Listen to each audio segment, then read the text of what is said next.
जी news portal के सभी दर्शकों को मेरा बहुत बहुत नमस्कार। और आज है तारीख 17 और बार है गुरुवार और हमारा है 99वां एपिसोड, यानी शतक से सिर्फ एक एपिसोड एक कदम दूर हैं हम। मेरी तबीयत पहले की बजाय बहुत अच्छी है, स्वस्थ है, कोई प्रॉब्लम नहीं है। अब बात करते हैं आज दिन भर की तमाम अपडेट, तमाम खबरों की कि साहब क्या कुछ हुआ। तो आज बहुत सारी खबरें हैं हमारे पास में दोस्तों आपके लिए। सबसे पहले तो भारत के यशस्वी प्रधानमंत्री नरेंद्र मोदी जी को उनके 70वें जन्मदिन की हम दिल से हार्दिक शुभकामनाएं देते हैं। और पूरे देश भर में आज उनका जो जन्मदिन है वो बहुत हर्षोल्लास के साथ में मनाया गया। यदि एक संक्षिप्त बात मैं करूं वर्तमान प्रधानमंत्री की, तो इसमें देखिए कोई शक नहीं है, कोई शक और शुबा नहीं है कि हमारे देश को नई ऊंचाइयों तक, हमारे देश की जो नई ताकत है उसको अगर किसी ने पहुंचाया है तो इसमें सबसे महत्वपूर्ण रोल रहा है नरेंद्र दामोदर दास मोदी का। तो ऐसे प्रधानमंत्री की लंबे समय से देश को ज़रूरत थी और उन्होंने काम से अपने एक पहचान ऐसी बनाई इस देश की कि आज हम पूरे गर्व के साथ ये कह सकते हैं कि हाँ, हम हिंदुस्तानी हैं, हम भारतीय हैं और हमें भारतीय होने पर गर्व है। और कहीं ना कहीं ये इमेज अगर बनी है तो इसमें कहीं ना कहीं महत्वपूर्ण रोल रहा है नरेंद्र दामोदर दास मोदी का, यानी हमारे देश के प्रधानमंत्री का। तो उनको 70वें जन्मदिन की बहुत बहुत शुभकामनाएं, वो दीर्घायु रहें और इसी तरह देश का नेतृत्व करते रहें। चलिए बढ़ते हैं खबरों की तरफ। और खबरों में सबसे चौंकाने वाली खबर ये आई है साहब कि आज सवाई माधोपुर ज़िले में कोरोना का हुआ है बड़ा विस्फोट। बड़ा विस्फोट का मतलब ये है साहब कि आज एक ही दिन में सवाई माधोपुर ज़िले में कोरोना के 83 नए केस, 83 नए केस पाए गए हैं। और इनमें सबसे ज़्यादा केस जो मिले हैं वो सवाई माधोपुर से मिले हैं और उनकी संख्या है 48। सवाई माधोपुर ज़िले से, ज़िला मुख्यालय से 48 नए कोरोना के केस मिले हैं। दूसरे नंबर पर रहा है साहब आपका चौथ का बरवाड़ा, वहाँ पर 15 नए पॉजिटिव केस मिले हैं। तीसरे नंबर पर रहा खंडार, वहाँ पर 10 केस मिले हैं। मलारना में 7 और बौली में 3, यानी गंगापुर सिटी अछूता रहा है, बामनवास और गंगापुर सिटी, यानी वहाँ नहीं पहुँचा है कोरोना। बाकी 83 नए केस मिले हैं। और अगर पूरे सवाई माधोपुर ज़िले की बात की जाए तो अब तक का टोटल आंकड़ा जो है वो हमारा 1055 हो चुका है। सवाई माधोपुर ज़िले में कोरोना संक्रमित केसों की संख्या अब तक टोटल 1055 हो चुकी है। रिकवरी रेट ज़रूर अच्छी है। सरकार ने नियम ज़रूर चेंज कर दिए हैं कि अब लोगों को कोविड सेंटर नहीं भेजा जाता है, उनको घरों पर ही होम आइसोलेट कर दिया जाता है। यानी वहीं आइसोलेट रहें, वहीं अपनी सुरक्षा का इंतज़ाम रखें और मास्क और सोशल डिस्टेंसिंग और मेडिकल एडवाइजरी जो है उसका पालन करें। डरने वाली, चिंतित वाली बात है ज़रूर, लेकिन रिकवरी रेट अच्छी है तो उम्मीद करते हैं कि लोग तेज़ी से ठीक भी हो रहे हैं।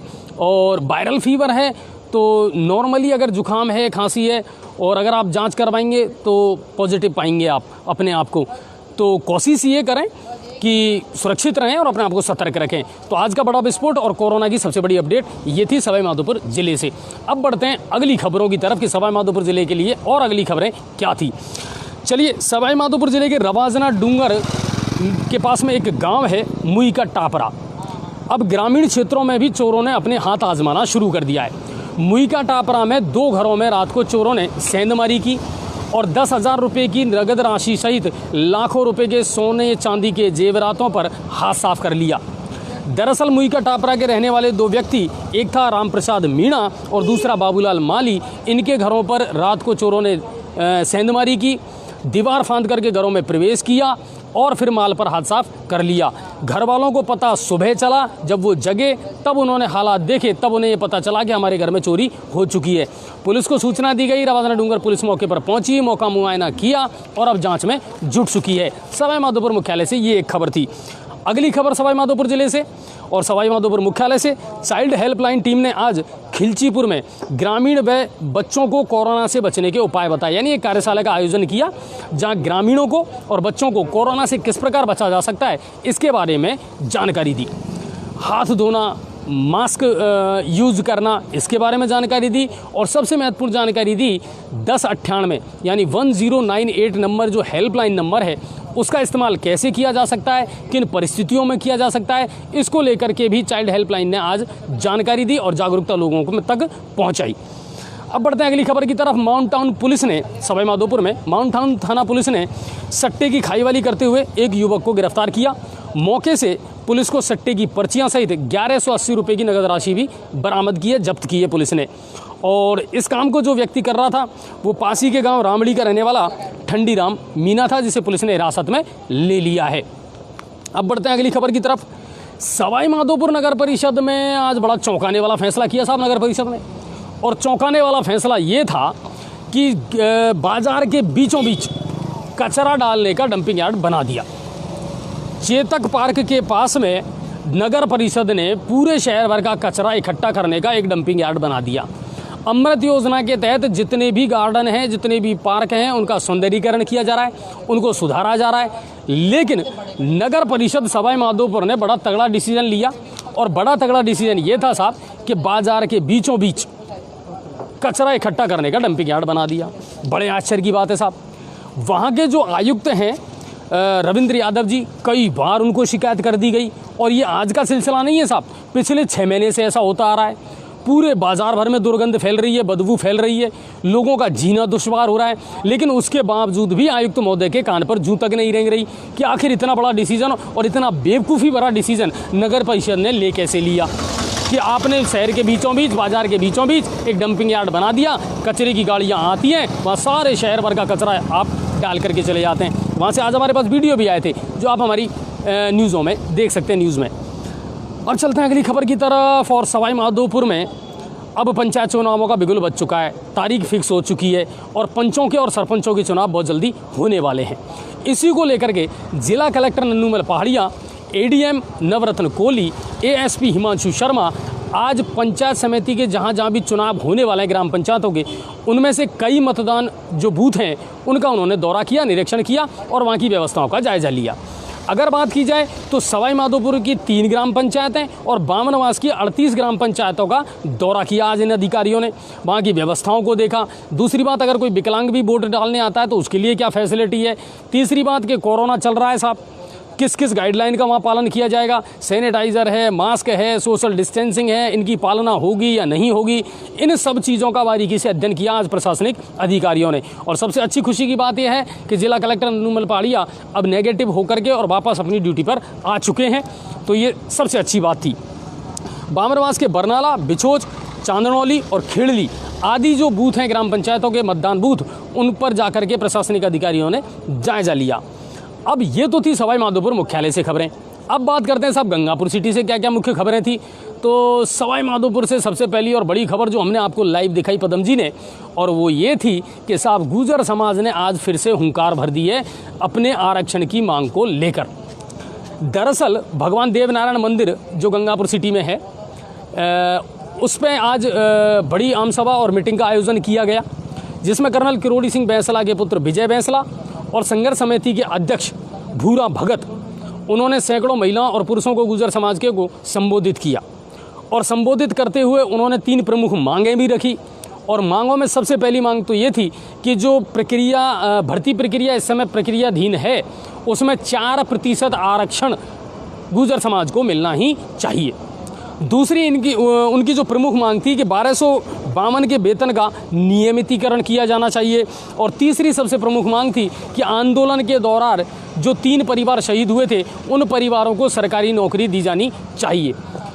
इन मांगों के अलावा और भी छोटी मोटी मांगें थी और इनको लेकर के आज उन्होंने अपने तेवर खड़े किए। पदम जी, आपने वहाँ से लाइव दिखाया था, कैसा लगा गुर्जर समाज का जो तेवर देख करके आपको, और क्या वाकई में वो राज्य सरकार से संतुष्ट हैं या अपनी मांगों को मंगवाने के लिए कुछ आगे बड़ा कदम भी उठा सकते हैं? बराबर उन्होंने राज्य सरकार को अल्टीमेटम दिया है कि यदि 15 दिन के अंदर उनकी मांगों पर गौर नहीं किया तो 16वें दिन में उनके गुर्जर समाज के लोग सड़कों पर होंगे और जो पहले का इतिहास दोबारा दोहराएंगे। वो कुल मिलाकर के ये है साहब कि पहले तो कोरोना का संकट और अब फिर राज्य सरकार के सामने एक और संकट खड़ा होने वाला है। लेकिन उम्मीद करते हैं इसका फटाक्षेप से ज़रूर हो जाएगा, क्योंकि भर्ती प्रक्रियाओं में जो आरक्षण है या जो भी उनको सुविधाएं हैं वो धीरे धीरे मेरे ख्याल से उनको मिलने लग चुकी हैं। उनका कहना था कि फिर उसके बाद दिल्ली कूच किया जाएगा इस मामले को लेकर के, तो देखते हैं धीरे धीरे क्या होता है। लेकिन कुल मिलाकर के ये है कि आज तीखे तेवर नजर आए गुर्जर समाज के। अब बढ़ते हैं अगली। लेकर उन्होंने प्रदर्शन भी किया है, बिल्कुल देवनारायण मंदिर पर। और अब चलते हैं गंगापुर सिटी की दूसरी खबर की तरफ। हुगाड़मल बालाजी के पास आज एक कार और एक बाइक में टक्कर हुई भीषण, जिसमें 2 लोग गंभीर रूप से घायल हो गए। जो 2 गंभीर घायल थे उनमें से बड़ी उदय निवासी मशरूफ अहमद और दूसरा था दशहरा मैदान निवासी गालिब।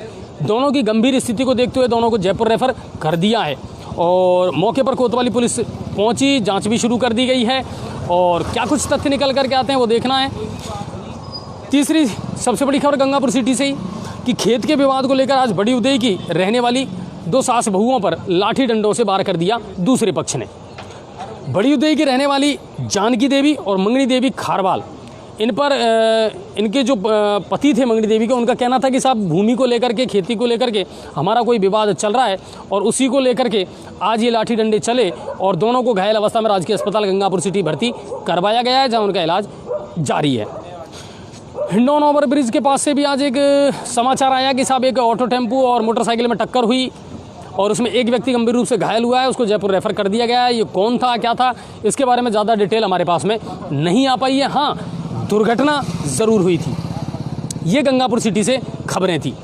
अब बढ़ते हैं अगली खबर की तरफ। सपोट्रा विधायक रमेश मीणा ने आज सपोट्रा पंचायत समिति के सभागार में जन सुनवाई की। कोरोना संक्रमित थे और थोड़ा सा मेडिकल एडवाइजरी के तहत वो होम आइसोलेट थे, लेकिन अब वो स्वस्थ हो चुके हैं और अब वापस क्षेत्र के दौरे पर वो निकल चुके हैं। जन सुनवाई शुरू कर दी है उन्होंने।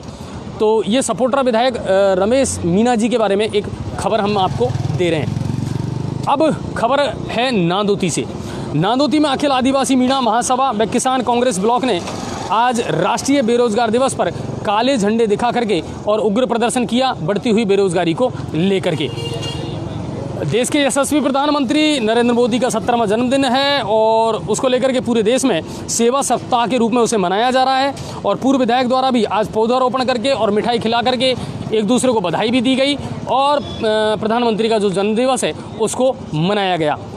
अब बात करते हैं कुछ अहम मुद्दों पर सर, जिनको लेकर के कहीं ना कहीं अब जनता में आक्रोश बढ़ता जा रहा है और उसमें सबसे पहला जो मुद्दा है वो है बिजली विभाग की सबसे ज़्यादा लापरवाही। अगर मैं आज आपसे बात करूं तो सुबह सैनिक नगर वाला जो एरिया है, जिस जगह पर मैं रहता हूं, सुबह से लाइट गुल हुई, यानी बत्ती गुल हुई। लगातार लोगों के फ़ोन, आजकल लोगों ने विभाग को तो फ़ोन करना ही बंद कर दिया क्योंकि विभाग सुनता ही नहीं है। लोगों ने मीडिया को ही अब हम अपना माध्यम बना लिया और हमारे पास लगातार फ़ोन आए। हमने भी संबंधित अधिकारियों को फ़ोन किए कि साहब कोई पोल टूट गया, उसको खड़ा कर रहे हैं और उसके बाद में सप्लाई चालू कर दी जाएगी। सप्लाई चालू तो हुई मगर बमुश्किल से 15 मिनट के लिए और फिर उसको बंद कर दिया गया। जो लाइट आई वो इतनी कम आई साहब कि 100 से ज़्यादा वोल्टेज नहीं आ रहे थे। लोगों के कूलर के जो पंप हैं वो भी नहीं चल पा रहे थे। मुझे बड़े ताज्जुब होता है साहब कि ये बड़े बड़े दावे करने वाले, कागज़ों में बहुत बड़े बड़े आंकड़े दिखाने वाले, हमने बिजोटिया साहब का इंटरव्यू भी लिया था और इस समय भी मेरे पास अभी भी ये सूचना आई है कि इस समय भी कटौती है, लाइट बंद है वहाँ की, है ना, और लगातार ट्रिपिंग चल रही है। 10 मिनट 15 मिनट लाइट आएगी, लाइट फिर बंद, 10-15 मिनट लाइट आएगी फिर लाइट बंद। बिजली के बिल देने में तो आपने कोताही नहीं बरती।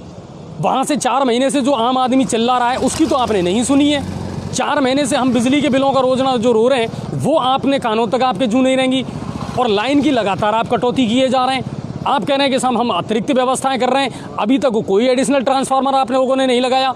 आप अपने फीडर मेंटेनेंस के नाम पर लाइट की कटौती कर देते हैं। आखिर आप करते क्या हैं? बिजली विभाग के पास में अगर इंफ्रास्ट्रक्चर नहीं है, काम नहीं करना चाहते हैं, तो सरकार सीधे सीधे हाथ खड़े करके ये क्यों नहीं कह देती कि बिजली के मामले में राजस्थान अभी आत्मनिर्भर नहीं है और हम इसी तरह की विद्युत सप्लाई देंगे। आम आदमी का कोई कुल मिलाकर के इन दिनों धनी धूरी नहीं है और स्पेशली बिजली विभाग के अंतर्गत। पदम जी क्या कहना चाहोगे आप? बिल्कुल, बिजली विभाग वालों ने तो दम निकाल रखा। आम पब्लिक का कोई लाइट का आने का पता नहीं है, कोई जाने का पता नहीं है। बिजली के बिलों में पहले तो एक बहाना था कि साहब 2 महीने के बिल हमने एक साथ भेजे, कोरोना के टाइम पर आपसे कोई बिल नहीं लिया था, कोई रीडिंग लेने नहीं आया था, इसलिए शायद बिल बढ़ करके आ रहे हैं। कोई फ़ायदा और कोई फ़र्क नहीं पड़ा है साहब। बिजली के बिल आज भी उतने ही आ रहे हैं। BCR भरने में सेकंड नहीं लगा रहे आप लोग, लेकिन लोगों को राहत देने में अधिकारी सीधे मुंह बात नहीं करते क्योंकि आपके पास जवाब ही नहीं है देने के लिए। ब्यूरोक्रेट्स की अगर कंडीशन राजस्थान में इस समय देखी जाए ना सर, तो मुझे ताज्जुब ये होता है कि ब्यूरोक्रेट्स पता नहीं या तो दब करके काम कर रहा है या वो सामने आकर के कहना ही नहीं चाहता कि साहब हमारी ये मजबूरी है, हम लोगों को लाइट भी दें तो कहाँ से दें, हमारे पास लाइट है ही नहीं, लोगों को ट्रांसफार्मर नहीं मिल पा रहे हैं। 2 महीने पहले का एक प्रपोजल बना करके भेजा है एडिशनल ट्रांसफार्मर का, वो अब तक स्वीकृत होकर के नहीं आया है। तो फिर कैसे काम चलेगा साहब? ये आम आदमी है, इसको कब तक आम रखोगे? और या फिर इसको पूरा ही आम बना दोगे जिसको चूसते रहो आप जिंदगी भर हर डिपार्टमेंट? आम लोगों को इतना वो मत करो, टॉर्चर नहीं मत बिल्कुल, करो कि ये उनको- विशेष टॉर्चर हो रहा है सर। उनको क्या सड़कों पे उतरना पड़े? आज लोगों ने जिस तरह मुझे फ़ोन किए हैं और लोगों ने जिस तरह अपना आक्रोश व्यक्त किया है, मैं बिजली विभाग को बहुत साफ तौर पर ये कहना चाहता हूं, जितने भी आला अधिकारी हैं, कि सर कुछ शर्म करो अगर आप लोगों में बाकी है तो, कि आप बिजली के बिल तो ले रहे हैं, लोगों से पैसा तो ले रहे हैं, कनेक्शन काटने तो आप पहुंच रहे हैं, लेकिन ये बिजली कटौती जो है ना, इसमें भी सुधार करना पड़ेगा आपको। फिर आप अधिकारी हैं, सड़कों के नाम पर आप टैक्स ले लेते हैं, सड़कें ही गायब हैं। बिजली के बिल ले रहे हैं तो बिजली गायब है। पानी लोगों को पीने के लिए गंदा मिल रहा है, तो आप कौन सी सुविधा दे रहे हैं? किस सरकार का दावा कर रहे हैं आप? ये बहुत छोटी बात होगी शायद आप लोगों के लिए, लेकिन आम आदमी के लिए ये मूलभूत आवश्यकताएं हैं और ये आपको उपलब्ध करवानी ही पड़ेगी। ये हर आम आदमी का हक है, वरना जनता सड़कों पर उतरेगी, उसे आप नहीं रोक सकते। श्रीमान जी, उप स्वास्थ्य केंद्र माणोली। अभिषेक जी, आप कितने ही हमें बार बार मैसेज कर लें, मैं आपको बता दूं, माणोली जो है वो मलारना डूंगर में आता है और आपके विधायक है दानिश अबरार जी, वो इन दिनों कोरोना संक्रमित हैं। हमारा उनसे संपर्क नहीं हो पा रहा है। आप यकीन मानिए कि जिस दिन हमारा संपर्क हो जाएगा, हम माणोली की एक एक समस्या का सीधा सीधा उनसे जवाब मांगेंगे, डेफिनेटली मांगेंगे। और अगर आपका उप स्वास्थ्य केंद्र खराब है और वाकई में गड़बड़ है, तो आप 10-20 लोगों को इकट्ठे होकर के जाते क्यों नहीं है? आप लोग प्रदर्शन क्यों नहीं करते हैं? आप लोग अपनी बात को तरीके से रख क्यों नहीं रहे? आप हर रोज़ मीडिया को तो बता सकते हैं, मगर जनप्रतिनिधियों तक पता नहीं आप क्यों नहीं पहुंच पा रहे हैं। तो मेरी रिक्वेस्ट है आपसे कि आप वहाँ पहुँचिए, उनसे अपनी बात बताइए और जो ज्ञापन वहाँ दे रहे हैं उसकी एक कॉपी हमें भेजिए ताकि हम उनसे सवाल जवाब कर सकें। स्थानीय प्रतिनिधि आपके सरपंच हैं, उनसे मिले आप और उनके नेतृत्व में ज्ञापन। तो ये बड़ा आक्रोश था साहब। एक बड़ी जोरदार रोचक बात हो रही साहब, आज कुछ सरपंचों ने मुझे फ़ोन किया कि जो नई ग्राम पंचायतें बनी हैं, उन ग्राम पंचायतों में जिन सरपंचों ने आज लगभग साल भर होते आए, उनको 8 महीने 9 महीने हो गए, उन्होंने पदभार ग्रहण कर लिया, उन सरपंचों की पहली बात तो उनकी ग्राम पंचायत जो नई बनी है उनके खाते ही नहीं खोले गए। बड़ी मुश्किल उनके खाते खुले, उन खातों में कुछ थोड़ा बहुत पैसा आया, लेकिन सरपंचों को ये वित्तीय अधिकार नहीं है कि वो गाँव के विकास के लिए उसको निकाल सकें। तो फिर क्या करें? सरपंच भी बन गया, ग्राम पंचायत भी आपने बना दी, वोट बटोरने के नाम पर या हो सकता है जनसंख्या के नाम पर अलग अलग ग्राम पंचायतें बना दी। 38 से ग्राम पंचायतें 44 और 45 कर दी आपने आनन फानन में। इंफ्रास्ट्रक्चर आपके पास है ही नहीं, सुविधाएं आपके पास है ही नहीं, तो फिर क्यों बनाई आपने ये ग्राम पंचायतें? और बना दी तो वो कहते हैं ना कि साहब सब कुछ है, लेकिन ताला लगा करके और चाबी दरिया में फेंक दी। तो फिर मतलब क्या निकला? लोग सरपंच के पास जाते हैं, सरपंच कह रहा मेरे पास कोई अधिकार ही नहीं है। तो ये काम कैसे चलेगा? ग्राम पंचायतों का विकास कैसे होगा? तो जितनी भी नई ग्राम पंचायतें बनी हैं, उनके सरपंचों से मेरा निवेदन है कि अगर प्रशासन इस तरह नहीं सुनता है तो अपनी बातों को सुनवाइए साहब। चाहे वीडियो से मिलिए, चाहे विधायक से मिलिए, लेकिन साफ कहिए कि साहब जनता ने भरोसा करके हमको चुना है, हमको गाँवों का विकास करना है और उसके लिए हमको पैसा चाहिए, और पैसे पर ताला लगा करके आपने चाबी रख ली। बहुत सारी ग्राम पंचायतें हैं ऐसी। छावा के जो सरपंच हैं, आज उन्होंने मुझे फ़ोन किया है कि साहब ये कंडीशन हो रही है, एक एक सेक्रेटरी के पास में 4-4 ग्राम पंचायतें हैं, सेक्रेटरी जा करके नहीं देख रहे अपने अटल सेवा केंद्रों पर कि क्या हो रहा है वहाँ पर।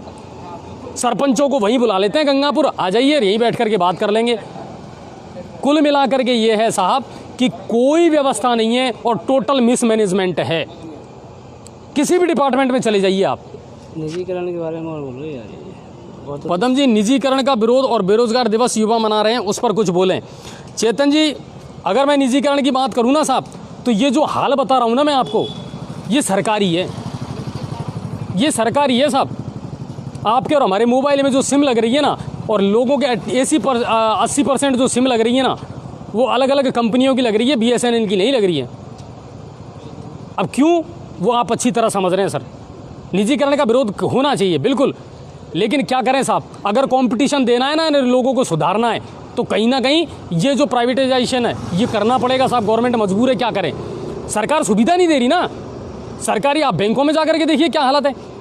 एक तो आप किसी प्राइवेट बैंक में जाकर के आप खाता खुलवाइए, बंदा आपके घर पहुंचेगा, वहाँ जाकर के आपकी KYC कर लेगा, आपको सारी सुविधाएं देगा। एक आप सरकारी बैंक का हाल देख लीजिए साहब, कि वहाँ आपकी सुनवाई नहीं करते, फटकार करके भगा देते हैं, क्योंकि सरकारी है ना, उनको तो तनख्वाह मिल रही है, उनको सारा काम मिल रहा है। लेकिन प्राइवेट सेक्टर सर्विस देता है सर, फैसिलिटी देता है आपको, वो अपने आप से कंपटीशन करते हैं, यहाँ कोई कंपटीशन ही नहीं है। अब आप बात कर रहे हैं कि साहब बेरोज़गारी की, बेरोज़गारी छोटा मुद्दा नहीं है साहब, बेरोज़गारी बहुत बड़ा मुद्दा है। लेकिन समस्या यह है कि बेरोज़गारी के चश्मे को हम सिर्फ सरकारी नौकरी के चश्मे से देखते हैं। हमको सरकारी नौकरी चाहिए तब तो रोज़गार है, और अगर हम कोई रोज़गार और करें तो वो शायद शामिल ही नहीं है इन चीज़ों में। हम ये नहीं कह रहे कि निजीकरण साहब अच्छी चीज़ है या क्या है, लेकिन हम इतना ज़रूर कह रहे हैं साहब कि सिक्के के दोनों पहलू हैं और दोनों पहलुओं पर गौर करना पड़ेगा, क्योंकि सरकारी सेक्टर सुविधाएं नहीं दे पा रहा, सरकारी सेक्टर लोगों को संतुष्ट ही नहीं कर पा रहा है। ये सबसे बड़ी समस्या है कि आम आदमी की नब्ज को नहीं समझ पा रहे हैं। बड़े से बड़ा अधिकारी आज की तारीख में प्राइवेट अपने बच्चों को बिल्कुल प्राइवेट स्कूल में पढ़ाना पसंद करता है। बच्चों को जितने भी बच्चे हैं वो पढ़ने तो इस प्राइवेट स्कूल में चाहिए, फिर आप निजीकरण का विरोध कर रहे हैं। और एक टीचर को प्राइवेट को 10,000 से ज़्यादा नहीं मिलती, जबकि वहाँ 80,000 और 1 लाख से ज़्यादा तनख्वाह मिलती है उनको, सरकारी वालों को। फिर भी विश्वास नहीं करते लोग। चलिए, बहुत सारे मुद्दे हैं सर, और मैं पता नहीं क्यों पर आज मैं बड़ा गुस्से में हूँ इन चीज़ों को लेकर के, क्योंकि बहुत ज़्यादा इन चीज़ों ने दुखी कर दिया कि आम आदमी की सुनेगा कौन और कब सुनेगा, मेरे समझ में नहीं आए। और सुनने अब बहुत हो गया सुनना सर, अब इन प्रैक्टिकल फील्ड में भी आकर के काम कर लो, सुनना बहुत दूर की बात है। आज एक बंदा मुझे मिला, SBI बैंक में उसका खाता है, 3 महीने से लगातार उसके खाते से पैसे निकल रहे हैं, लगभग 16-17 हज़ार रुपये का उसको चूना लग चुका है। बोले साहब आप कोई गेम खेलते हैं, बुजुर्ग आदमी है वो, बोले साहब आप कोई गेम खेलते हैं और उसी का पैसा आपके उससे कट रहा है। डिजिटल इंडिया बना रहे हैं और पीछे से हमारे पैसे की चोरी हो रही है। भरोसा करें तो किस पे करें? एक भी तो विभाग ऐसा नहीं मिल रहा हमको जहां हम जा करके आम आदमी किसी के कंधे पर सर रख करके रो सके कि चलो इसने तो हमारी सुनवाई करी। कहीं भी चले जाइए, नगर परिषद है, कोई टेंशन नहीं है, जैसे पहले कुंभकर्ण की नींद में सो रहा था वैसे ही आज भी सो रहा है, कोई फर्क नहीं पड़ रहा उनकी सेहत पे, उन्हें कोई लेना देना नहीं है आम आदमी से और आम आदमी की समस्याओं से। अब लोग कैसे सर्वाइव करें? तो ये बहुत सारी ऐसे मुद्दे हैं, चाहे बिजली की समस्या आप ले लीजिए, पानी, चंबल का पानी ले आए भाई आपने बटोर ली, लेकिन आपको पता नहीं है कि पूरा शहर गंदा पानी पी रहा है और कीड़े वाला पानी पी रहा है। कब करेंगे इसमें सुनवाई आप? नहीं चाहिए ऐसा चंबल का पानी जो लोगों को बीमार कर रहा है। और सबसे बड़ी बात तो जो उसमें स्टोरेज में जो पानी भरा हुआ बिल्कुल गंदा पानी, हमने दिखाया, लाइव भी दिखाया था इसके लिए, और आज तक मतलब उसका आर प्लांट का कोई है ही नहीं इसका। एक दूसरे पर डालने के अलावा कोई काम नहीं है। छोटा अधिकारी बड़े अधिकारी पर डाल देता है, बड़ा अधिकारी उससे बड़े अधिकारी पर डाल देता है, कह देते हैं साहब लाइनों में लीकेज है, पूरे शहर की लाइनें लीकेज हो गई। कमाल कर रहे हो साहब। लाइन लीकेज नहीं, जब स्टोर में ही पानी, गंदा पानी आप सप्लाई करोगे तो गंदा पानी आएगा ही आएगा। तो कुल मिलाकर के यह है साहब कि अगर लापरवाही करोगे तो सुननी तो पड़ेगी आपको, और आम आदमी का दर्द है ये झेलना पड़ेगा आपको, और कहीं ना कहीं आम आदमी की सुनवाई करनी पड़ेगी। और ये पब्लिक है साहब, एक निश्चित लिमिट तक ही पेशेंस रखती है, वरना फिर वही घटनाएं होंगी कि हम ज्ञापन दे रहे हैं, कोई सड़क पर प्रदर्शन कर रहा है, कोई टंकी पे चढ़ रहा है। ये आम पब्लिक है, सर पर ताज फैलाना जानती है तो सर पर ताज उतारना भी जानती है। तो कुल मिलाकर के ये जनता का दर्द है साहब, जो शायद मेरे शब्दों के माध्यम से अब हो सकता है प्रशासन तक पहुँचे, लेकिन बिजली, पानी, सफाई, ये छोटी मूलभूत आवश्यकताएं हैं साहब, इनको कर दो कम से कम। एक्सक्यूज़ बहुत सुन लिए, बहाने तो बहुत सुन लिए साहब, 1.25 साल हो गए इस सरकार को चलते चलते। आज पंचायतों की अगर मैं बात करूं, मेरा खुद का ये था कि चलो मैंने अपने जो पॉलिटिकल एनालिसिस हैं, अखिल जी जो हमारा काम देखते हैं, राजनीतिक सलाहकार हैं, उनसे मैंने कहा कि आप पंचायती राज विभाग के मामले में जानकारी करिए और मिनिस्टर से हमारी बात करवाइए। पता चला कि साहब पायलट जी के पास था, और पायलट जी तो अब खुद ही मंत्रिमंडल में नहीं है, तो अब विभाग किसके पास है पता नहीं है साहब। अब बात करें तो किससे करें, क्योंकि हमारे गहलोत जी तो मंत्रिमंडल का विस्तार ही नहीं कर पाए, अभी तो किसी को विभागों का बंटवारा ही नहीं कर पाए। सरकार चलेगी किसके भरोसे, पूछें तो किससे पूछें। प्रॉब्लम तो ये हो गई, किसी विधायक से हम बात करें तो 8 बजे बाद बात नहीं करते साहब। जो समझदार हैं, थोड़े से मैच्योर हैं, जो जिम्मेदारी समझते हैं, वो लोग ज़रूर बात कर लेते हैं। ब्यूरोक्रेट्स है, वो बेचारा फ़ोन पे बात कर ही नहीं सकता, क्योंकि वो क्या कहे। पांचना बांध को लेकर हमने स्थानीय उधर के विधायकों से फोन मिलाना चाह, लेकिन बिल्कुल PR साहब से हमने फ़ोन मिलाया, लाखन जी को हमने फ़ोन मिलाया, रमेश जी से हमारी 2 बार बात हो चुकी है। एक बार उन्होंने कहा मैं हॉस्पिटलाइज हूँ, आज जब हमने उनसे बात करी है तो कह रहे हैं कि मैं बाहर जा रहा हूँ साहब, किसी दिन में आप बात करिए मुझसे। मतलब आप सोचिए, और अखबार में बड़ी हेडलाइन आती है साहब जन सुनवाई की, फिर ये हो किसकी रही है सुनवाई? वार्ड नंबर 45 के लोगों को रास्ता अभी तक नहीं मिला है। वो आदमी हरिशंकर शर्मा जो बैंक के काम को और घोटाले को लेकर के दर दर की ठोकर खा रहा है 1.5 साल से, उसको आज तक इंसाफ नहीं मिला है साहब। बामरवास पुलिस में भावरा में जो हत्याकांड हुआ था उसके लोगों का खुलासा अभी तक नहीं हुआ है साहब। और एक चौंकाने वाली बात और बताऊं, रात को 12:30 बजे कोयला के पास एक गिट्टियों से भरी हुई ट्रॉली जा रही थी, उसने बीच रोड पर 2 भैंसों को टक्कर मार दी, जिनमें से एक भैंस की ऑन स्पॉट मौत हो गई थी। ग्रामीण इकट्ठे हो गए और उन्होंने ड्राइवर को पकड़ भी लिया। पिपलाई पुलिस चौकी से 2 पुलिस वाले भी आए, उन्होंने भी ड्राइवरों को पकड़ लिया और 20,000 रुपये में उनका समझौता करवाने का ग्रामीणों से प्रयास भी किया है। पदम जी, मेरे पास रात को 12:30 बजे फ़ोन आया कोयला से, उन लोगों ने वीडियो भी भेजे मेरे पास में, और आप ताज्जुब करोगे कि 10 मीटर पे जाने के बाद में उन पुलिस वालों ने उन ड्राइवरों को भगा दिया। जब ग्रामीणों ने उनसे पकड़ करके पूछा कि साहब हमने बड़ी मुश्किल तो उनको पकड़े, आपने छोड़ क्यों दिया? बोले यार जान बचाने के लिए तो भागते ही हैं। कमाल करते हो साहब, पुलिस की कस्टडी में से 2 व्यक्ति भाग गए और आप कह रहे हो वो जान बचाने के लिए भाग रहे हैं। बीच रोड पे आपने गिट्टी फैला दी। मतलब आप देखिए, रात को सवाई माधोपुर से हमारे पास में एक वीडियो आया बड़ा चौंकाने वाला, कलेक्ट्री के सामने से क्या शानदार स्पीड से बजरी से भरी हुई ट्रॉली उछाले मारते हुए दौड़ती हुई जा रही है साहब। किसी को पता नहीं है क्या? सबको पता है साहब। शराब को लेकर के 8, 8:30 बजे 9 बजे तक दुकानें खुली मिलेंगी आपको। 140 रुपये की बियर 180 रुपये में बेची जा रही है ठेकों पर, और ये शिकायतें हमारे पास लगातार आ रही हैं। एक समस्या हो तो रोज ना रोए साहब आदमी, इतनी सारी समस्याएं हैं और कानों पर जू नहीं रेंगती किसी भी डिपार्टमेंट के। मोटी मोटी तनख्वाहें सबको मिलती हैं, काम करने के नाम पर नील बटा सन्नाटा है। ऐसे नहीं चलने वाला साहब। फिर आप सारा दोष चाहे मीडिया को दे दो, चाहे किसी को भी दे दो। हम बिल्कुल साफ गोई से इस बात को कह रहे हैं, हमें ना बीजेपी से मतलब है, ना साहब हमें कांग्रेस से मतलब है, ना हमें किसी और से मतलब है। इस आम आदमी को कब तक आम बना करके रखोगे, या फिर ये ज़िंदगी भरी आम रहेगा जिसको आप चूसते रहोगे? ये हमको फाइनल जवाब दे दीजिए, वरना इसका आक्रोश वैसा उतरेगा जैसे करंट फिल्म थी एक ओमपुरी की, उसको देख लेना। चलिए अब बढ़ते हैं अगली खबर की तरफ, और अगली महत्वपूर्ण जो खबर है वो उन अभिभावकों के लिए और पेरेंट्स के लिए है और उन स्टूडेंट्स के लिए है जिनका मैंने जिक्र किया था परसों कि नीट की एग्ज़ाम 13 तारीख को लग गई। पूरे देश भर में एग्ज़ाम आयोजित हुई, बड़े बड़े ख्वाब लगा करके बड़े बड़े ख्वाब देखे हैं मेडिकल की लाइन में जाने के लिए कि शायद उनका बच्चा चिकित्सा के क्षेत्र में जाएगा, डॉक्टर बनेगा और कहीं ना कहीं अपने परिवार का नाम रोशन करेगा। और ख्वाब देखना बुरी आदत नहीं है साहब। चार्ल्स फीडर ने कहा था कि जो ख्वाबों के महल नहीं बनाता ना, वो हकीकत की एक ईंट भी नहीं लगा सकता। तो आज उसी को लेकर के हमने आपसे वादा किया था। कोई खास मैसेज है?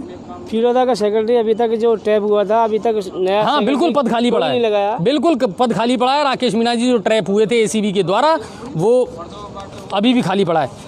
चलिए अब हम नीट पर हमारे जो एक्सपर्ट हैं उनसे बात करेंगे, और बहुत सारे पेरेंट्स ऐसे हैं जिनके दिमाग में बहुत सारे ऐसे भ्रामक स्थिति चल रही है, सवाल चल रहे हैं कि साहब क्या कुछ होगा, किस तरह बच्चे की परसेंटेज बनेगी, उसका सिलेक्शन होगा या नहीं होगा, सरकारी कॉलेज मिलेगा या प्राइवेट कॉलेज मिलेगा। तो इन तमाम सवालों का जवाब आज हमारे एक्सपर्ट हमको देंगे, और आर्यभट्ट कोचिंग के निदेशक रविकांत जी आज हमारे साथ हैं। रविकांत सर, बहुत बहुत स्वागत है आपका जी न्यूज़ पोर्टल पर। बिल्कुल सर। सबसे पहले तो मुझे ये बताइए, आप जी न्यूज़ पोर्टल देखते हैं या नहीं देखते हैं? बिल्कुल देखता हूँ सर। देखते हैं? बिल्कुल, कल का मुद्दा भी आपका देखा था मैंने। कल का? कल नहीं, परसों वाला। हाँ, कोचिंग इंस्टीट्यूट के लिए। कोचिंग इंस्टीट्यूट वाला, क्योंकि हमारे पास में बिल्कुल ये खबर है साहब कि धीरे धीरे चोरी छिपे कोचिंग भी चल रही हैं और स्कूल भी चल चुके हैं। हाँ, लगभग बिल्कुल अप्रॉक्स ऐसा हो रहा है, मतलब बिल्कुल ऐसा हो रहा है। बिल्कुल सही तो है। फिर कोचिंगों को बंद क्यों कर रखा है? जबकि बड़े बच्चे हैं, समझदार हैं, वो तो आराम से सोशल डिस्टेंसिंग कर सकते हैं। एक बात बताओ, पीटीईटी की एग्जाम जब लगी तब सेंटरों की क्या हालत थी, क्या वो प्रशासन को नजर नहीं आया?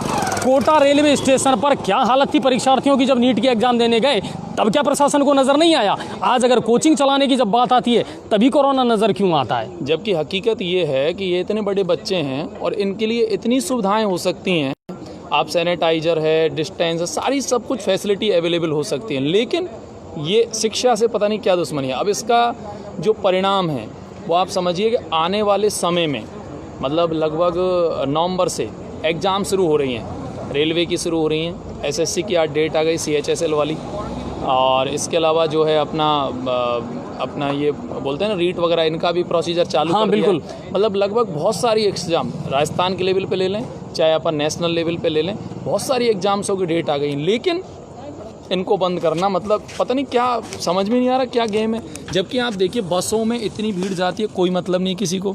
ऑटो रिक्शा टेम्पू में कितनी जा रही है, कोई किसी को मतलब नहीं है। आप बाजार के हालात देख लो तो मतलब मैं समझता हूँ कि कोई अर्थ ही नहीं है किसी ये चीज जो का। दोहरा रवैया है ना, यही तो हमें ताज्जुब कर रहा है कि साहब आप सब कुछ हो भी रहा है और बोले कुछ हो भी नहीं रहा, हम सुरक्षा कर रहे हैं साहब, हम सुरक्षा हम कर रहे हैं। कोरोना से लगातार केस भी बढ़ रहे हैं। हाँ, और आप बताइए मतलब जब से ये जैसे आप कह रहे हैं ना, मतलब इससे बचेगा कुछ, आप कितने केस डेली, कितनी मौतें भी हो रही हैं, कितने बिल्कुल। केस बढ़, सब कुछ हो रहा है, लेकिन शिक्षा बंद है। पता नहीं क्यों बंद है, जबकि ओरिजिनलिटी ये है कि इससे इतनी बुरी हालात हो गए हैं, छोटे छोटे बच्चों की स्थिति वो हो गई है कि वो लगभग जो फर्स्ट या सेकंड क्लास में था सब वो भूल चुके हैं सर, वो सब कुछ खत्म हो गया उसका। मतलब उसको अगर दोबारा से जब तक रिस्टार्ट नहीं करेंगे ना, जब तक कोई उसका उचित नहीं होगा।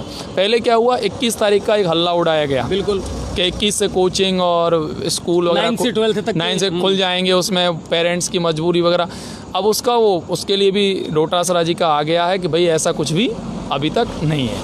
अब एक बात बताओ रविकांत जी, अगर मैं प्रैक्टिकली इसकी बात करूं तो स्कूलों ने तो घर जा करके अभिभावकों से सहमति पत्र लेना भी शुरू कर दिया है, और अगर आप ये कह रहे हो स्कूलों ने फीस वसूलना भी शुरू कर दिया। हाँ, वो तो सब बातें बच्चा हैं। स्कूल गया ही नहीं है। नियम आप कह रहे हो, जब तक वही डोटासरा जी ने पहले ये बयान दिया था कि जब स्कूल ही नहीं है तो फीस क्यों, हाँ, और आज फीस भी शुरू हो गई। वैसे देखो इस पे तो बहुत बड़ी एक बहस का मुद्दा है ये।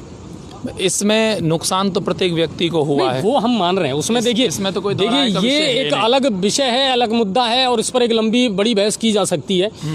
पर चलिए अब हम आते हैं अपने पॉइंट पर, मेन पॉइंट पर, और मेन पॉइंट है साहब नीट। बड़े सपने हैं साहब नीट को लेकर के। हर माँ बाप ये चाहता है कि मेरा बच्चा घर में डॉक्टर बने, ये तो प्रत्येक डॉक्टर तो बने साहब, है ना, और अच्छी कमाई हो, बड़ा पैकेज मिले, और हिंदुस्तान में चाहे रहे ना रहे, अमेरिका तो जा ही आए कम से कम। हाँ, एक यहाँ- बार तो घूम के हाँ, एक बार तो घूम के आए। नाम के पीछे तो होना अमेरिका रिटर्न। बिल्कुल। अब मुझे सबसे पहले तो बताइए कि नीट इस बार कितने स्टूडेंट ऐसे थे जिन्होंने नीट की एग्ज़ाम दी है? देखिए अपना NTA एग्ज़ाम को कराता है, बड़ी एजेंसी है, नेशनल टेस्टिंग एजेंसी। अब की बार लगभग 15,94,000 के आसपास फॉर्म फिल किए गए थे, लेकिन 80 से 85% स्टूडेंट ने एग्ज़ाम दी, यानी सीधी सीधी भाषा में लगभग 14.5 लाख लोगों ने। 2019 के मुकाबले में ये संख्या ज़्यादा है, यानी 2019 में लगभग 14,10,000 के आसपास दी थी। हालांकि रेशियो उस समय ज़्यादा था, लेकिन वो तो वही आ जाता है, फॉर्म की संख्या के ऊपर परसेंटेज निकाला जाता है। तो अपन एक तो पहले ये समझे कि इस बार पिछली साल की तुलना में जो स्टूडेंट हैं उन्होंने एग्ज़ाम तो ज़्यादा दी है। तो एग्ज़ाम की अगर बात करें तो 15,94,000 के आसपास फॉर्म फिल किए गए थे, और 15,94,000 के आसपास जो फॉर्म फिल किए गए उनमें लगभग 14.5 लाख लोगों ने एग्ज़ाम इसमें दी है। तो अच्छा, इस बार रविकांत जी पेपर कैसा था? नीट का पेपर आपने देखा? देखो पेपर की स्थिति देखो, पहले तो ये है कि पेपर इसमें 4 सेक्शन होते हैं जी। फिजिक्स है, केमिस्ट्री है, बॉटनी और जूलॉजी। प्रत्येक में 45 क्वेश्चन का सेक्शन होता है। एक क्वेश्चन 4 नंबर का होता है, 1/4 की नेगेटिव मार्किंग होती है सीधा सीधा। अब की बार का जो पेपर है ना वो पिछले वर्षों की तुलना में सीधा है, अच्छा, इजी था इस बार? ईजी है। तो इसका मतलब सीधा सीधा ये कट ऑफ ज़्यादा जाएगी, यानी सीधा है तो कट ऑफ ज़्यादा जाएगी, हार्ड होता है तो कट ऑफ कम जाएगी। तो इसमें पहली चीज़ तो ये है कि पेपर अब की बार सीधा है। मतलब ऐसे सेक्शन है, जैसे आप फिजिक्स या केमिस्ट्री किसी एक का था, मुझे याद नहीं है, लेकिन 40-45% तो NCERT से ही आ गया था उसमें। अच्छा, मतलब 11-12 के पार्ट से ही आ गया था। तो अपन ये कह सकते हैं कि पेपर बहुत ज़्यादा हार्ड नहीं है। मैंने कई बड़े बड़े इंस्टीट्यूट के भी जो एक्सपर्ट्स हैं उनके भी जो फीडबैक हैं वो देखे हैं, तो उन सब के अगर मुकाबले में देखा जाए तो सीधा सीधा उनका यही है कि अब की बार जो पेपर है वो पिछले वर्षों की तुलना में ज़्यादा कठिन नहीं है, मतलब सिंपल पेपर है सीधा सीधा। अच्छा रविकांत जी, डर क्यों है, इतना पैनिक क्यों होता है नीट के एग्ज़ाम को लेकर के स्टूडेंट्स में भी, अभिभावकों में? या तो उनकी उम्मीदें ज़्यादा हैं, या फिर सीटें कम हैं और अभ्यर्थी ज़्यादा हैं? क्या इसका गणित है? देखो सीटों का स्थिति तो ये है कि अगर गवर्नमेंट में बात करें तो मैं बिल्कुल एक्यूरेट डाटा लेके आया हूँ। 272 तो कॉलेज हैं गवर्नमेंट के टोटल पूरे हिंदुस्तान में? पूरे हिंदुस्तान में 41,338 के आसपास सीटें। 15 लाख हाँ 14.5 कॉम्पिटिटर हैं, 14.5 लाख, और उनमें से लेने कितने हमको? मतलब गवर्नमेंट की सीटें 41,000 41,000, ठीक है। और प्राइवेट हैं 260 कॉलेज, ओके, और उनकी हैं 35,530, ठीक यानी है। टोटल होते हैं 532 कॉलेज, ठीक है। और लगभग टोटल सीट होती हैं 76,918, मतलब 1 लाख से भी कम, बहुत कम, 77,000। 77,000। लगभग बस हाँ। ठीक अब है। आप इसी से अनुमान लगा लो यार, पैनिक होना तो स्वाभाविक सी बात है। आप 15 लाख लोगों का एग्जाम लेंगे, आपके पास सीट है केवल 76-77 हज़ार के, मतलब 77 हज़ार के समथिंग। उसके बाद में अब पैनिक तो स्वाभाविक सी बात है कि जब इतनी सीटों में से इतने नंबर आना, तो आप समझ लीजिए पैनिक तो होगा ही। मतलब बड़ा जबरदस्त हार्ड कंपटीशन, हाँ। सबसे बड़ा हाँ, मतलब हार्ड कंपटीशन। हार्ड। हालांकि ऐसे तो हार्ड में अपन और भी ले सकते हैं, जैसे अपना रेलवे एसएससी वाला होता है, ये और भी ज़्यादा हार्ड है। इसमें करोड़ों में फॉर्म होते हैं अच्छा, और सीटें लाखों में होती हैं। करोड़ों में, वही रेशो निकल करके आता है लगभग। हाँ, करोड़ों में फॉर्म होते हैं, सीटें लाखों में होती हैं, उससे भी कम रेशियो होता है। लेकिन इन बच्चों के लिए तो हार्ड ही है ना, ये तो 11th-12th के तो बच्चे ही होते हैं ना। चक्कर तो ये है ना, सबसे बड़ी बात। अच्छा, अब इसमें रविकांत जी मार्क्स का क्या मामला रहता है? जो झोल है ना, वो मार्क्स को लेकर के है, मार्क्स का क्या रहता है? हमने जो स्थिति देखी है और इसके 3-4 सिचुएशंस के आधार पर अपन इसके अगर कट ऑफ का वो निकालें, तो इसमें एक सबसे बड़ा पॉइंट तो ये है कि अब की बार अपने को टाइम स्टूडेंट को ज़्यादा मिला। टाइम कैसे मिला? जो परीक्षा अप्रैल मई में होने वाला होता है, मई के समथिंग, वो सितंबर तक पहुंच गया। सीधी सी बात है, अब की बार ये सितंबर के आसपास एग्ज़ाम हुई, तो एक तो स्टूडेंट को पढ़ाई के लिए टाइम ज़्यादा मिल गया, पहली चीज़, तो इसका भी असर है। तो ये फायदे वाली बात रही स्टूडेंट के लिए, नुकसान वाली? इसमें नहीं, दोनों चीज़ हैं इसमें। हाँ। जो लड़का पिछले 1-2 साल से तैयारी कर रहा है, उसको तो फ़ायदे वाली बात है, और बहुत सारों को नुकसान की बात भी है। तो दोनों पहलू अपन अगर लेके चलते हैं, ऐसा नहीं कि सबको ही फ़ायदा हुआ है, फ़ायदा भी हुआ है तो नुकसान भी हुआ है, दोनों चीज़ें अपन ले सकते हैं। तो इसमें फ़ायदा भी है और नुकसान भी है। तो ये वाली स्थिति। अब देखो, मैं मिनिमम मार्क्स का स्कोर कार्ड हमने लगभग जो डाटा तैयार किया है अप्रॉक्स, तो अपन अगर मिनिमम मार्क्स की बात करें, यानी एनटीए जो स्कोर कार्ड अपन को दे देगा बच्चे को कि ये भाई तेरा स्कोर कार्ड है। स्कोर कार्ड का मतलब ये नहीं कि आपका एडमिशन सुनिश्चित हो गया। अच्छा। स्कोर कार्ड का मतलब आप ये हो गया कि नीट की जो परीक्षा है उसका एक स्कोर कार्ड एनटीए देता है, मतलब नेशनल टेस्टिंग एजेंसी देती है। तो लगभग अपना मानना है कि जर्नल का स्कोर कार्ड 140 प्लस पे आ जाना चाहिए। अच्छा, जर्नल का समथिंग। अब 140 प्लस में आप 10-20 ऊपर नीचे भी कर सकते हो। अब ये प्लस में अब फिक्स तो अपन नहीं बोल सकते, 10-20 नंबर ऊपर हो सकता है या 10-20 नीचे भी हो सकता है। 140 प्लस का जर्नल का स्कोर कार्ड अपन मान के चल रहे हैं। ST SC OBC 100 प्लस के आसपास मान के चलिए, यानी 140 प्लस जर्नल और 100 प्लस हो जाएगा SC का। और जनरल में जो PH वाले हैं, जो फिजिकली हैंडीकैप्ड होते हैं, लगभग उनका 97-98 प्लस के आसपास उनका मान के चलिए। और जो PH है ST SC OBC का, उसका भी लगभग इतना ही मान के चलिए। मिनिमम स्कोर कार्ड जनरल का 140 और ST SC OBC का समथिंग 100 प्लस के आसपास आ जाना चाहिए। स्कोर कार्ड की बात कर रहा हूँ, सिलेक्शन की मैं बात नहीं कर रहा हूँ अभी, स्कोर कार्ड की बात। तो फिर सिलेक्शन के लिए अब देखो, सिलेक्शन में 2 स्थितियां हैं, प्राइवेट कॉलेज और गवर्नमेंट कॉलेज। प्राइवेट कॉलेज की अगर बात करें तो प्राइवेट कॉलेज जर्नल वालों का लगभग 550 प्लस के आसपास आ जाना चाहिए। 550 प्लस जनरल के लिए। जर्नल के लिए अब 550 प्लस में आप 10-20 नंबर ऊपर नीचे मान के चलिए, अप्रॉक्सीमेट अपनी ये स्थिति अपन मान चल, ये पूरा एनालिसिस करने के बाद ही अपन बोल रहे हैं। तो 550 प्लस पे प्राइवेट कॉलेज आ जाना चाहिए मेरे हिसाब से जर्नल के लिए। ठीक है। मतलब अच्छा कॉलेज अगर आए तो शायद 550 प्लस पे आ जाए। OBC की बात करें तो 510 के आसपास आ जाना चाहिए के प्लस, ज़्यादा डिफरेंस नहीं होता, 30-40 नंबर के आसपास का डिफरेंस पर मानते हैं। SC का अपन 470 प्लस और ST का 450 प्लस के आसपास।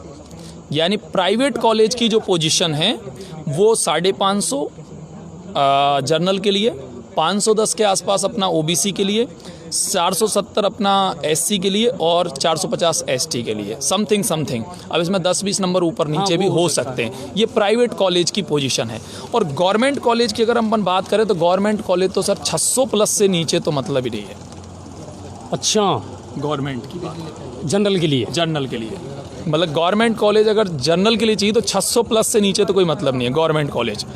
अगर टॉप मोस्ट 5 कॉलेजेज की बात करेंगे अपन, उसमें मैं बताऊंगा, लेकिन अपन मतलब बेसिक अपन सामान्य गवर्नमेंट कॉलेज की बात कर रहे हैं, 600 प्लस मान लें। OBC 575 के आसपास मान लें। ST का अपन मान लेते हैं 475 और SC का 480, यानी ST SC का लगभग सेम सही है। और जर्नल का और OBC का 600 या 575 के एयर फेयर में हो जाना चाहिए। 10-20 नंबर ऊपर नीचे का रहेगा तो वो अपन ज़्यादा उसमें कह नहीं सकते भाई। गवर्नमेंट का अपन ये मान के चल रहे हैं कि सबका ही लगभग 500 550 से ऊपर, मतलब जर्नल तो 600 से ऊपर ही जा रहा है। तो ये गवर्नमेंट कॉलेज की स्थिति है। अब टॉप जो 5 कॉलेज हैं, अपन जो टॉप 5 कॉलेज मानते हैं, जैसे नॉर्थ में अपना एम्स दिल्ली है। हाँ बिल्कुल। इसका मेरा मानना है 680 प्लस जाना चाहिए। हाँ बिल्कुल, मतलब नॉर्थ में एम्स का बिल्कुल एम्स 680 प्लस जाना चाहिए। 680 से जाना मतलब नीचे, और 700 भी कह लें तो कोई बड़ी बात नहीं है। 10-20 नंबर का अगर 680 प्लस जर्नल का। ओबीसी अगर एम्स में लें तो 650 के आसपास होना चाहिए। ठीक है। एससी लें तो 600 के आसपास, और एसटी लें तो 610 के आसपास। एम्स की बात कर रहा हूँ। बिल्कुल बिल्कुल। टॉप 5 कॉलेज, टॉप 5 कॉलेज हैं उनमें, उन गवर्नमेंट में एम्स है पहला।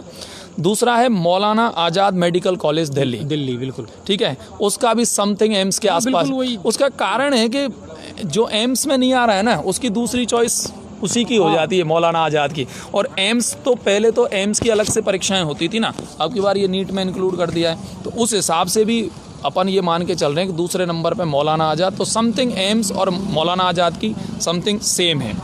उसके बाद में अपना है जो आर्म फोर्स मेडिकल कॉलेज है पुणे का, उसकी बात कर लें तो पुणे में ये मामला नहीं होता जर्नल और ओबीसी एसटी वाला मामला नहीं है। वहाँ तो गर्ल्स और बॉयज़, वहाँ 2 ही कैटेगरी हैं, गर्ल्स और बॉयज़। अच्छा। जो पुणे में है उसका यही सिस्टम है, केवल गर्ल्स और बॉयज़। तो वहाँ हमारा मानना है कि गर्ल्स का लगभग 630 के समथिंग और बॉयज़ का 625 के आसपास। ये पुणे के कॉलेज की स्थिति है। एक अपना Lady Hardinge Medical College Delhi की बात कर लेते हैं, टॉप 5 में ये चौथे नंबर का कॉलेज बता रहा हूँ मैं आपको। इसकी समथिंग आप मौलाना आज़ाद के आसपास की ही कट ऑफ मान के चलिए। और एक अपना साउथ का कॉलेज ले लेते हैं अपन, Saint Joseph Medical College Bangalore. तो इसकी कट ऑफ लगभग, इसकी कट ऑफ कम जा सकती है। अच्छा। 485, 470, 370, 300 ओबीसी। तो समथिंग ये अपन टॉप 5 कॉलेज जो मेडिकल कॉलेज तो हैं। ये डिफरेंट क्यों रहता है रविकांत जी? एक्चुअल में क्या होता है, इधर का बच्चा उधर कवरेज नहीं मारता है ना। उधर क्या साउथ का ही ब्लॉक ज़्यादा आता है। ठीक है। तो इसलिए ये फ़र्क आ जाता है। फिर थोड़ा अपने इधर तो कुछ क्रेज भी ज़्यादा है ना, तो अपन का क्रेज ज़्यादातर ये होता है कि दिल्ली मिल जाए। इन्हीं इसकी तरफ का ज़्यादा वो रहता है, उधर साउथ की तरफ जाने का कम रहता है। तो इसलिए भी कुछ फ़र्क आ जाता है। तो ये अच्छा, अब नीट जितना जानना था समझना था पेरेंट्स भी समझ गए, और कट ऑफ का तो है ना, और ये तो आंकड़े हैं ना। हाँ बिल्कुल। और बच्चों ने भी जो अनुमान लगाना था ना स्टूडेंट को, हाँ। वो उसने भी लगा लिया। हाँ। अब बहुतों के सपने टूट भी गए। हाँ। हो जाता है, देखिए वो तो अपने आप आकलन कर लेते हैं वो तो पता कि तो लग ही हाँ जाता कि है। मेरी क्या विषाद है और मुझे अब क्या करना है। अब मुझे ये बताइए कि इसके अलावा अब विकल्प क्या है उस स्टूडेंट के लिए? देखो, अब विकल्प तो ये है कि अगर उसके पास ख्वाब तो देखा मेडिकल का, ख्वाब वही है कि डॉक्टर बनना है, लेकिन अब वो सपने हर किसी के सच नहीं होते धरातल पर। अब कई सारी चीज़ें हैं। देखो, बहुत सारे वो होते हैं, जैसे बीएससी कर लें अपन, नर्सिंग वाले डिपार्टमेंट या वेटनरी में चले जाएं अपन। तो ये सारी चीज़ें भी होती है। किसी को डेंटल वगैरह मिल जाए तो पकड़ लो, क्या बुराई है उसमें भी। पर लेकिन एक्चुअल में क्या होता है, सबसे मेन जो सपना होता है ना, वो तो यही होता है कि भाई हाँ उसी में आए। लेकिन फिर भी अगर ऐसा हताश नहीं होना चाहिए। जिसके पास एज है, अभी उम्र का अगर है, तो उसको तो अभी एक बार और तैयारी करना चाहिए, अपना मानना ये है। बाकी अभी जिसको ऐसा लग रहा हो कि यार अपना तो एज का मामला बिल्कुल है, नहीं, क्योंकि उसमें एक कारण और है रविकांत जी। अगर अपन जन सामान्य की बात करें तो लोगों की आर्थिक स्थिति पर भी बहुत कुछ डिपेंड करता है सर।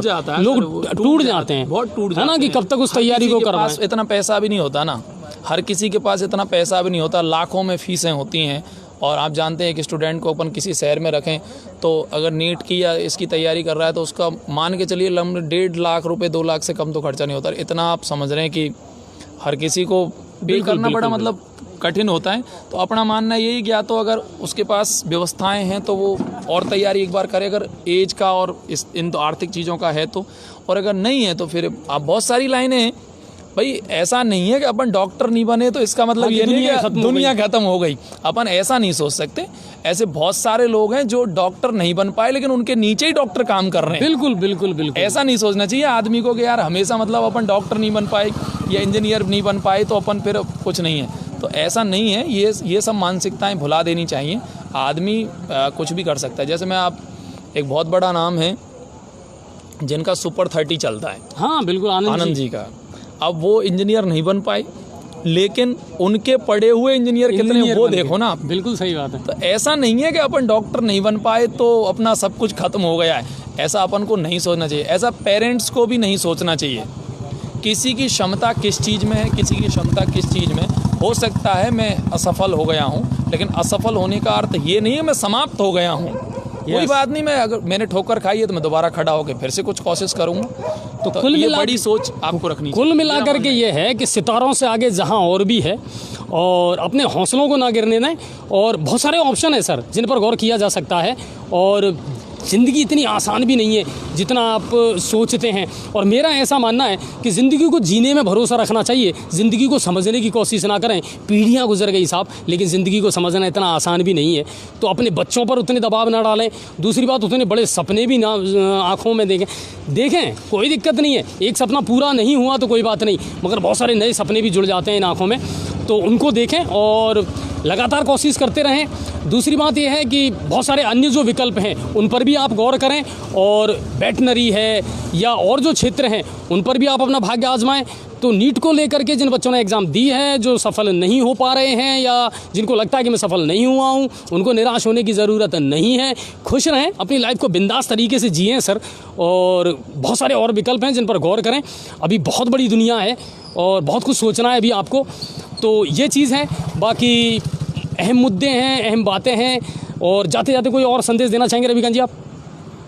बस संदेश यही है कि स्टूडेंट को, मतलब गार्जियन जितने भी हैं वो, मतलब ऐसा एक्चुअल में क्या होता है, हमारे यहाँ एक थ्योरी भी होती है, जैसे किसी का सिलेक्शन नहीं हुआ तो घर वाले उसको इतना टॉर्चर कर देते हैं, तो मतलब वो बेचारा वैसे ही टूट जाता है। बिल्कुल। तो मैं अभिभावकों से ये कहना चाहूँगा कि बच्चे को इतना ज़्यादा आप टॉर्चर भी ना करें कि जैसे बच्चा बिल्कुल टूट जाए।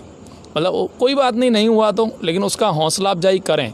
मतलब वो भी, उस खुद के अंदर भी एक बहुत बड़ा दर्द है, मतलब उसके दर्द को भी समझो आप। और रविकांत जी, ये सबसे बड़ी टेंशन है हमारे यहाँ कि पेरेंट्स जो चाहता है ना वो बच्चे को बनाना चाहता है। पेरेंट्स को यही पता नहीं है बच्चा क्या बनना चाहता है, नहीं, वो है उसकी क्षमताओं पर हम गौर नहीं कर रहे हैं कि उसमें ये कैपेसिटी भी है या नहीं है। हाँ, ये सबसे बड़ी हम चाहते हैं कि हमारे ख्वाब जो है ना, जो हमारी आंखों के ख्वाब हैं, वो इनकी आंखों में आने चाहिए। वो ख्वाब तो मैंने देखा है, पूरा तुझे करना है। तो ये थोपी गई चीज़ें होती हैं। एक्चुअल में क्या है, जैसे अपन अभी मार्क्स बोल रहे हैं, तो अब पेरेंट्स ने अपने अपने बच्चों को बैठा लिया होगा बगल में, बता बेटा कितने आए तेरे। अब देख, अब इसको देख दोबारा वीडियो को, फिर से देख तेरी बन रहे कि नहीं बन रहे। और जैसे उससे कम ज़्यादा होने लगेगा तो उसको कहानी सुनाना चालू कर देंगे।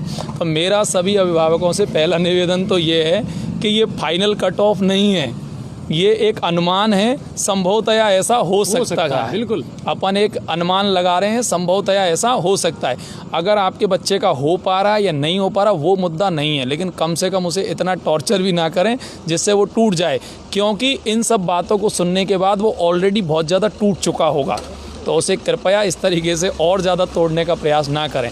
उसकी क्षमताओं का ध्यान रखें और भविष्य में और अच्छी तैयारी करने के लिए उसको प्रेरित करें। मेरा मानना ये है, उसको टॉर्चर ना करें, मेन चीज़ ये है। तो कुल मिलाकर के ये है कि अपने बच्चे की क्षमताओं को पहचानें, अपनी जो ख्वाब हैं वो उन पर ना थोपें, और वो क्या करना चाहते हैं, कितना बेहतर करना चाहते हैं, इन क्षमताओं को ज़रूर पहचानें और उस पर गौर ज़रूर करें।